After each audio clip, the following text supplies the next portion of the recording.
Day one. Day one of Ronald Reagan's presidency, and day one of freedom for 52 Americans. Though thousands of miles apart, these two historic events moved almost on parallel tracks today. The new president had not been in office an hour when the former hostages became free men and women again. Governor, are you prepared to take the constitutional oath? I am. If you place your left hand on the Bible and raise your right hand and repeat after me, I, Ronald Reagan, do solemnly swear I, Ronald Reagan, do solemnly swear that I will faithfully execute the office of President of the United States that I will faithfully execute the office of President of the United States and will, to the best of my ability, preserve, protect, and defend preserve, protect, and defend the Constitution of the United States. the Constitution of the United States. So help you God. So help me God. I congratulate you, sir. I did criticize the president because of our undercutting of what was a stalwart ally, the Shah of Iran. And I am not at all convinced that he was that far out of line with his people, or that they wanted that to happen. The Shah had done our bidding and carried our load in the Middle East for quite some time. And I did think that it was a blot on our record that we let him down. Have things gotten better? The Shah, whatever he might have done, was building low-cost housing, had taken land away from the mullahs and was distributing it to the peasants so they could be landowners, things of that kind. But we turned it over to a maniacal fanatic who has slaughtered thousands and thousands of people, calling it executions. Chris? Mr. President, you have stated flatly, and you stated flatly again tonight, that you did not trade weapons for hostages.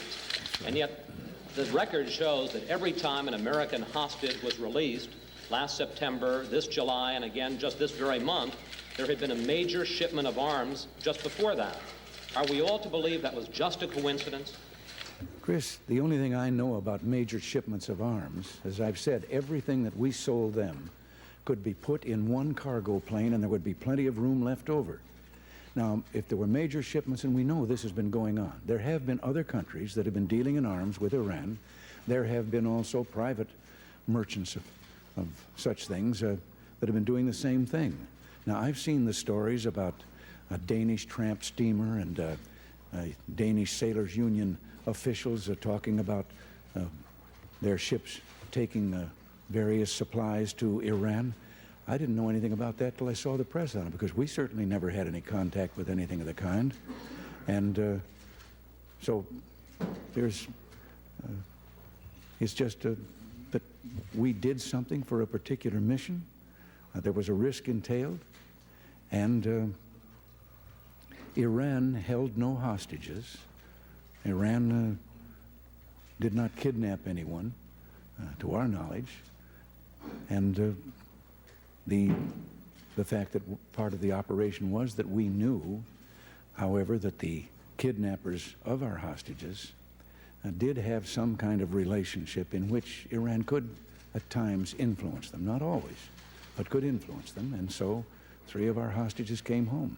If I may follow up, sir, on that first point, your own chief of staff, Mr. Reagan, has said that the U.S. condoned Israeli shipments of arms to Iran.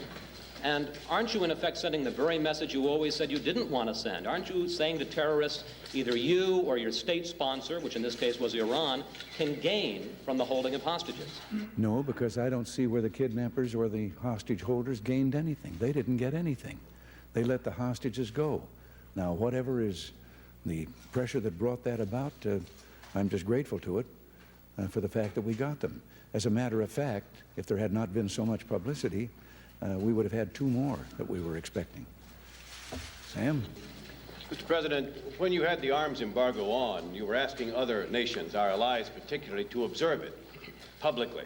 But at the same time, privately, you concede you were authorizing a breaking of that embargo by the United States. How can you justify this duplicity? I don't think it was duplicity. And as I say, the so-called violation did not in any way alter the balance, military balance between the 2 countries. But what we were aiming for, I think, made it worthwhile. And this was a waiver of our own embargo. The embargo still stays now and for the future. But the causes that I outlined here in my opening statement, first of all, to try and establish a relationship with a country that is of great strategic importance to peace and everything else in the Middle East.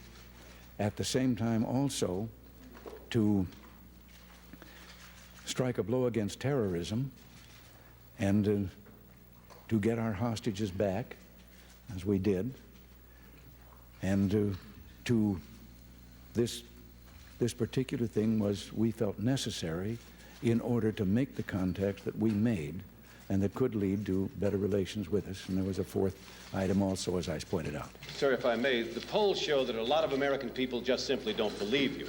That the one thing that you've had going for you more than anything else in your presidency, your credibility, has been severely damaged. Can you repair it? What does it mean for the rest of your presidency?